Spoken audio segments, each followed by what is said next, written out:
Ni Bedon Garden Service. Hapa tuko kwenye maandalizi ya garden mpya. Hapa inachanganywa udongo. Hapa tunachanganya udongo na mbolea kwa ajili ya maandalizi ya kuja kuotesha ukoka. Tunafanya maandalizi kwa ajili ya kuotesha ukoka. Hawa ni Bedon Garden Service. Bedon Service. Hapa tuko kwenye maandalizi ya mwanzo kabisa kwa ajili ya kuotesha ukoka mahali hapa. Hapa tunachanganya mbolea na udongo. Mbolea tumeshaiweka ya kutosha. Tuko kwenye kuchanganya. Tunachanganya. Tukimaliza sehemu ya kuchanganya, utatufuatilia baada ya kuchanganya tunaendelea na nini. Hawa ndio Bedon Garden Service. Tuko awamu ya kwanza kabisa. Karibu, ndio kazi zetu. Watafute Bedon Garden Service. Watafute Garden Service, Bedon Garden Service. Karibu sana.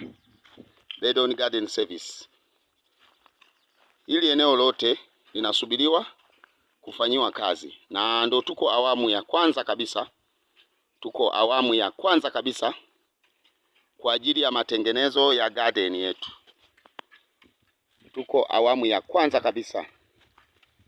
Karibu sana Bedon Garden Service. Hapa tuko na maandalizi ya mwanzo kabisa. Tunachanganya mbolea iliyowekwa ya kutosha kwa ajili ya maandalizi ya kuja kuanza kuoteshwa. Hapa karibu sana ni Bedon Garden Service. Hili eneo tuko eneo la Kisongo. Ni site ambayo tunaifanyia kazi kwa wakati huu. Ni Bedon Garden Service. Tufuatilie uone kazi zetu zilizo bora, nzuri, zenye muendelezo mzuri na ufuatiliwaji mzuri wa Bedon Garden Service. Karibu sana Bedon Garden Service. Karibu sana Bedon Garden Service. Karibu sana Bedon Garden Service. Kama mnavyoona, hili eneo ni eneo ambalo tunalifanyia maandalizi ya mwanzo kabisa. Eneo hilo tunalifanyia maandalizi ya mwanzo kabisa ili tuanze na prosesi za kupiga level, na utatufuatilia hata katika upigaji wa level.